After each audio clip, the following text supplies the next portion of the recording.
Yang jelas hutan ini itu dijaga secara turun-temurun, mempunyai nilai spiritualitas, dan juga dipercaya ada penghuni lain yang tinggal di hutan ini.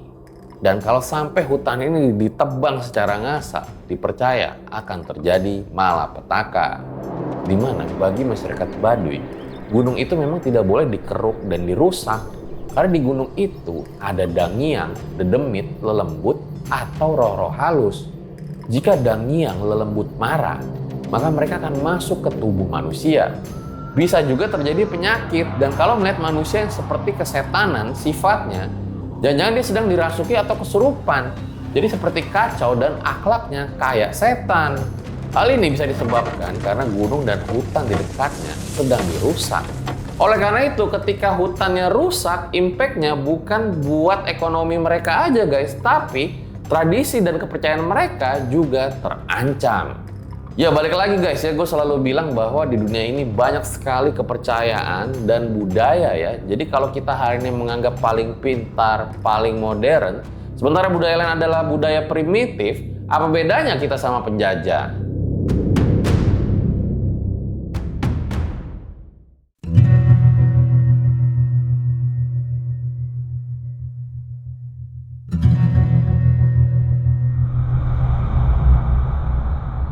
Jadi guys, belum lama ini kita sedang berduka atas apa yang terjadi di Sumatera. Banyak sekali orang yang terdampak, akses jalan putus, dan kerugian yang tentunya nggak terhitung lagi. Akbar, ya Allah, astagfirullah, ya Allah. Tolong maju kami, Tuhan. Allahu Akbar.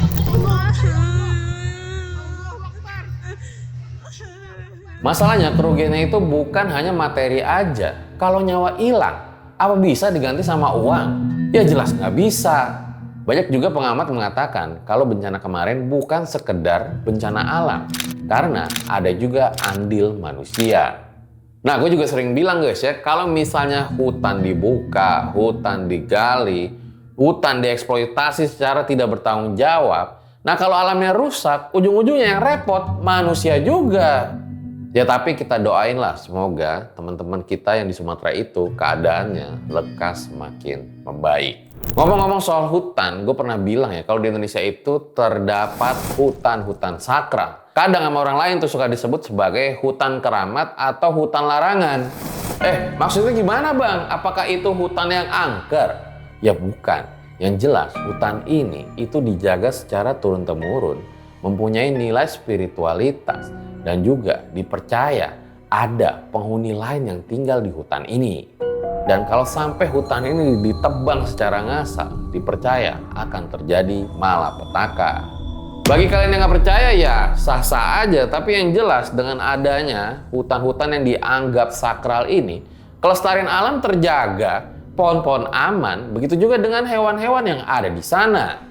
Nah, di mana aja nih hutan-hutan itu berada? Nah, ini nanti akan gue bahas di video ini. Jadi, jangan kalian skip videonya, tonton sampai habis sehingga kalian dapat menyimpulkan. Dan sebelum dimulai videonya, gue pengen ngucapin makasih buat para lan dan Erjel Satset yang kemarin ikut donasi RJ5 dan juga Cheryl Antoinette. Di mana awal ceritanya, jadi gue tuh dikirimin sebuah dokumentasi lah, foto dan video dari seorang narasumber yang menceritakan tentang bahwa teman-teman kita di Sumatera sana, khususnya di Aceh Tengah itu masih membutuhkan bantuan karena aksesnya tuh masih sulit dan juga kebutuhan-kebutuhan dasar lainnya tuh seperti makanan juga udah habis. Nah, berangkat dari situlah akhirnya gue sama Cheryl memutuskan untuk mengadakan donasi ini. Alhamdulillah sudah terkumpul 30 juta.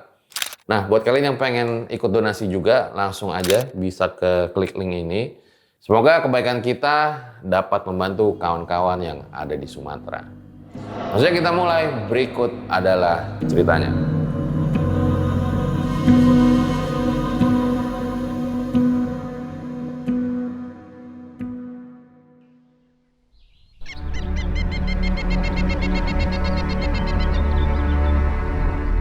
Siapa di sini yang tinggal di Jambi? Di Jambi ada salah satu taman nasional yang bernama Taman Nasional Bukit 12. Taman nasional ini merupakan kawasan hutan tropis yang kaya keanekaragaman hayati.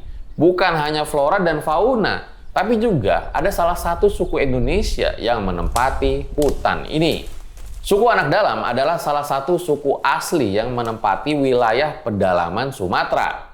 Suku Anak Dalam kadang disebut juga dengan suku Kubu, orang Rimba, atau orang Ulu.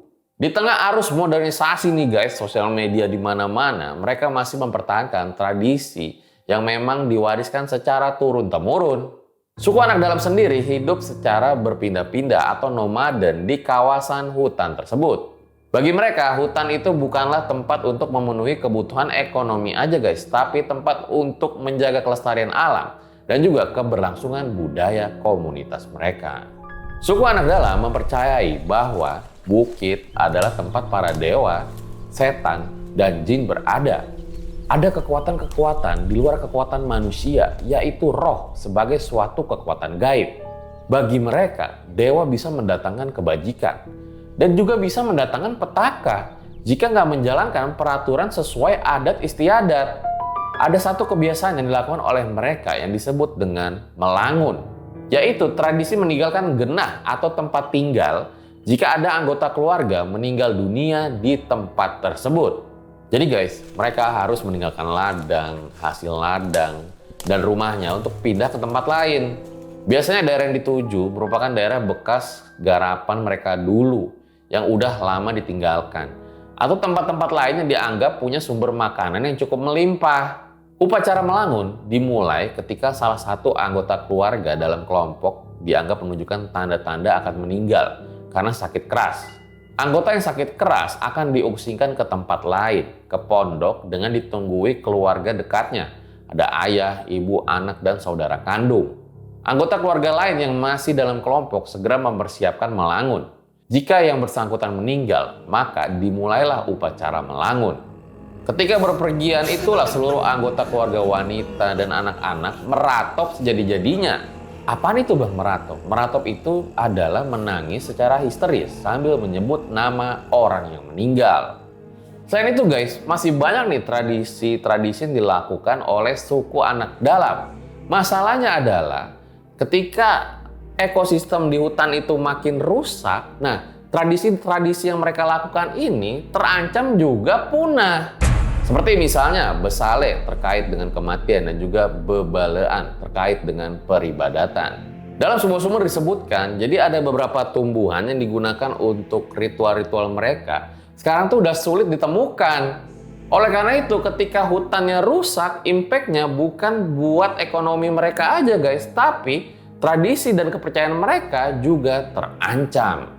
Ya balik lagi guys ya, gue selalu bilang bahwa di dunia ini banyak sekali kepercayaan dan budaya ya. Jadi kalau kita hari ini menganggap paling pintar, paling modern, sementara budaya lain adalah budaya primitif, apa bedanya kita sama penjajah?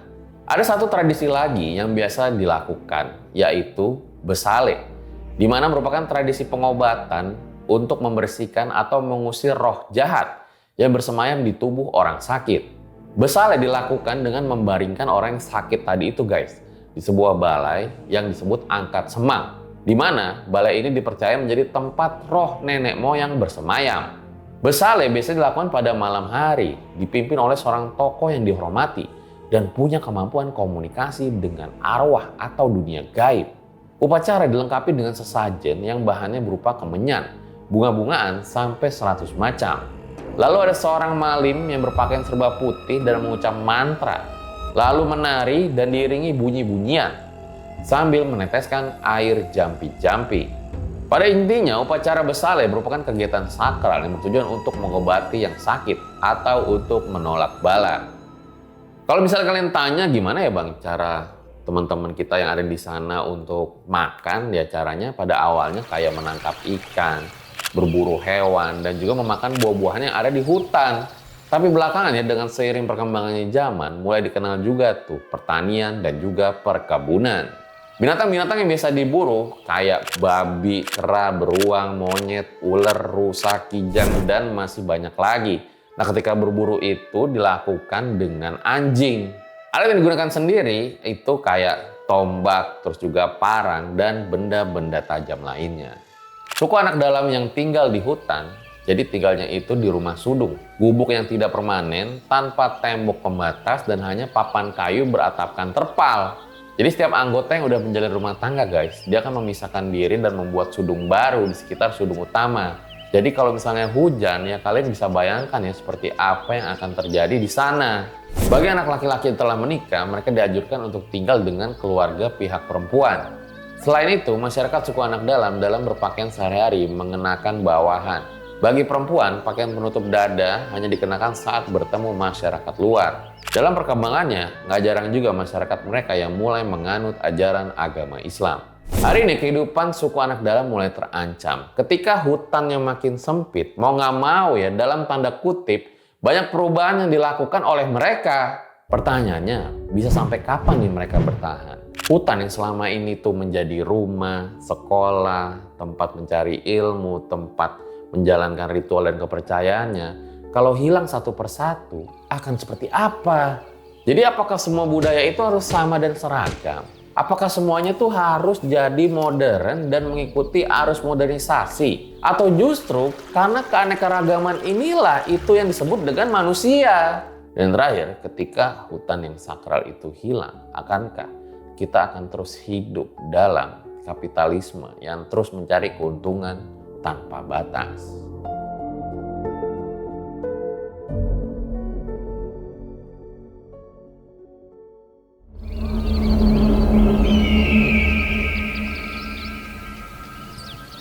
Nah yang kedua kita nyebrang dikit nih guys, dari Sumatera ke ujung Pulau Jawa, Banten, kampung gua nih guys. Di sini ada hutan Kanekes, rumah bagi suku Baduy atau Urang Kanekes. Suku Baduy merupakan salah satu masyarakat adat yang masih memegang teguh kearifan lokal mereka. Suku Baduy merupakan salah satu masyarakat adat yang ada di Banten yang menganut kepercayaan lokal. Jadi masyarakat Baduy itu dikenal dengan kearifan lokalnya guys, dan masih megang teguh adat istiadat norma-norma dari para leluhur mereka. Nah kita sering dengar tuh guys, kepercayaan yang disebut dengan Sunda Wiwitan. Sebuah ajaran yang mengedepankan untuk menghormati karuhun, leluhur, dan juga alam. Suku Baduy menjadikan alam sebagai sesuatu yang sangat penting. Nah kalau merusak alam itu berarti melanggar pikukuh atau aturan adat. Dalam kepercayaan masyarakat Baduy sama dengan kepercayaan-kepercayaan lainnya. Dalam hal ini maksudnya mempunyai tempat yang disucikan untuk tempat beribadah. Salah satu tempat suci tersebut berada di puncak gunung yang disebut dengan Sasaka Domas atau Sasaka Pusaka Buana. Dalam sebuah sumber disebutkan di tempat tersebut terdapat peninggalan megalitik dengan susunan batu yang dipercaya sebagai tempat berkumpulnya para leluhur. Mereka dititipkan tugas untuk melestarikan alam oleh para leluhur. Dengan terjaganya alam semesta yang baik, mereka percaya bahwa leluhur mereka akan senang dan kelak setelah kematian, roh mereka bisa berkumpul dengan para leluhur di tempat yang suci. Suku Baduy sendiri yang terkenal nih, mungkin kalian juga udah sering dengar ya, ada suku Baduy dalam dan juga suku Baduy luar. Suku Baduy dalam adalah kelompok yang memegang teguh aturan adat. Jadi mereka tuh nggak menggunakan teknologi modern kayak listrik dan juga alat transportasi. Mereka juga tidak menggunakan alas kaki ya. Jadi kalau misalnya berpergian jauh atau dekat itu tidak pakai alas kaki. Nah pasti kalian pada nanya ya, kenapa suku Baduy nggak pakai sendal atau sepatu ketika pergi bang? Ya karena masyarakat Baduy sangat menghormati dan menjaga alam. Dalam keseharian hidup mereka, mereka juga tidak menggunakan produk-produk yang berbahan kimia. Karena balik lagi mereka percaya guys bahwa dengan menjalankan hal tersebut berarti mereka sudah menjalankan kepercayaan mereka. Tapi ya guys, kalau kalian cek tuh di Google atau di ChatGPT ternyata banyak juga loh manfaat ketika kita jalan nggak pakai alas kaki. Coba aja dah lu cek. Di Baduy dalam, larangan itu juga sangat ketat ya. Misalnya larangan berpotret, larangan bervideo, termasuk larangan menggunakan transportasi. Pakaian adat atau baju keseharian digunakan oleh masyarakat Baduy dalam itu biasanya dominan dengan warna putih. Kadang juga suka ditemukan ya, misalnya celananya aja tapi warna hitam atau biru. Nah, warna putih itu juga melambangkan kesucian yang artinya tidak terpengaruh dari budaya luar. Nah kalian pasti juga pada nanya ya, jadi apa bedanya sama Baduy luar bang? Berbeda dengan Baduy dalam, jadi Baduy luar ini lebih terbuka lah dari pengaruh yang ada di luar. walaupun mereka juga masih memegang adat istiadatnya. Mereka juga udah menggunakan teknologi, misalnya barang-barang elektronik. Mereka juga sering menjadi perantara antara Baduy dalam dengan dunia luar. Nah, kalau kalian suka lihat video-video yang muncul guys di suku Baduy, ya itulah gambaran dari Baduy luar ya, di mana masyarakat Baduy menerima dengan ramah para tamu-tamunya. Masyarakat Baduy luar juga diperbolehkan menerima tamu yang berasal dari luar Indonesia. Mereka diperbolehkan tuh mengunjungi dan menginap di salah satu rumah warga Baduy. Nah, kita balik lagi nih guys, di mana bagi masyarakat Baduy, gunung itu memang tidak boleh dikeruk dan dirusak. Karena di gunung itu ada dangiang, dedemit, lelembut, atau roh-roh halus. Sama seperti manusia, jika rumahnya dirusak, maka mereka akan gelisah. Dan mau pulang kemana nih gue? Begitu juga dengan dangiang, dedemit, lelembut, atau roh-roh halus. Jika dangiang, lelembut marah, maka mereka akan masuk ke tubuh manusia. Bisa juga terjadi penyakit, dan kalau melihat manusia yang seperti kesetanan sifatnya, jangan-jangan dia sedang dirasuki atau kesurupan. Jadi seperti kacau dan akhlaknya kayak setan. Hal ini bisa disebabkan karena gunung dan hutan di dekatnya sedang dirusak. Sehingga dangiang dan yang lainnya marah karena rumahnya dirusak. Dan kalau misalnya kalian nanya asal-usul dari suku Baduy, ada beberapa versinya sendiri nih guys. Ada versi yang mengatakan kalau suku Baduy adalah keturunan dari warga kerajaan Pajajaran yang mengasingkan diri ke pegunungan Kendeng. Ada juga versi yang mengatakan suku Baduy adalah keturunan dari Batara Cikal, salah satu dewa yang diutus ke bumi. Ada juga yang menyebut kalau suku Baduy adalah keturunan dari Nabi Adam yang diyakini sebagai nenek moyang pertama mereka. Nah, terkait mitologi Baduy, ada sebuah sumber yang mengatakan ketika Sang Pencipta menurunkan 7 batara atau dewa yang ada itu di wilayah Banten. Nah, yang tertua itu adalah Batara Cikal yang akhirnya menempati Banten Selatan. Sementara batara-batara lainnya itu menempati wilayah-wilayah lain di Banten. Puun adalah keturunan dari batara-batara yang tergolong tua. Sedangkan batara yang lebih muda itu nanti cikal bakal dari Sultan-Sultan Banten. Ya walaupun bisa kita bilang ya secara kemasyarakatan suku Baduy itu udah lebih lama, tapi mereka juga menghormati pemerintah yang berlaku. Tapi pengakuan terhadap pemerintah tidak ditujukan kepada pemerintahan asing. Jadi waktu zaman kolonial, Baduy mengakui pemerintahan Belanda hanya secara pro forma aja. Setiap tahun mereka melakukan sembah kepada Bupati Rangkas Bitung yang merupakan orang pribumi. Dan tidak kepada residen di Serang yang merupakan orang Belanda. Caranya adalah dengan mengantarkan hasil bercocok tanam setelah panen sebagai ungkapan terima kasih dan pengakuan kepada pemerintah yang disebut juga dengan Ratu. Masih banyak banget guys kehidupan yang belum gue ceritain tentang masyarakat Baduy, tapi ada satu pelajaran penting banget nih yang bisa kita ambil dari suku Baduy. Keserakahanlah yang akan menghancurkan manusia ketika kita terus mencari keuntungan tanpa memperdulikan alam. Maka ketika sumber daya alam itu habis, apa gunanya uang yang akan kita punya?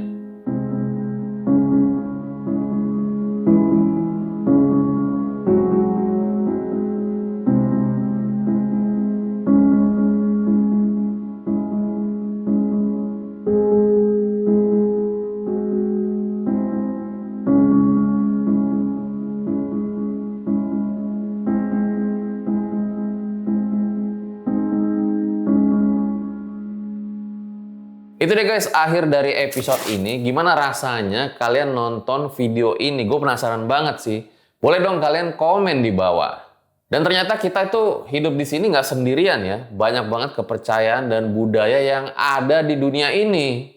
Bagi gue akan sangat membosankan ketika kita suka membuli, mengolok-ngolok orang yang punya kepercayaan dan budaya yang berbeda.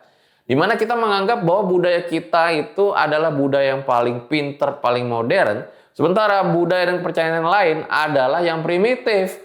Karena kita nggak pernah tahu guys, bisa jadi sesuatu itu punya makna yang sangat penting bagi orang tersebut. Sementara bagi kita itu biasa aja. Ya contohnya hutan sakral tadi ya yang gue jelasin di atas. Sebenarnya masih banyak banget yang bisa kita bahas ya dari tema ini. Dan dari dua yang tadi kita bahas itu sebenarnya masih banyak yang belum dibahas. Dan nantilah gue janji akan gue bahas lagi.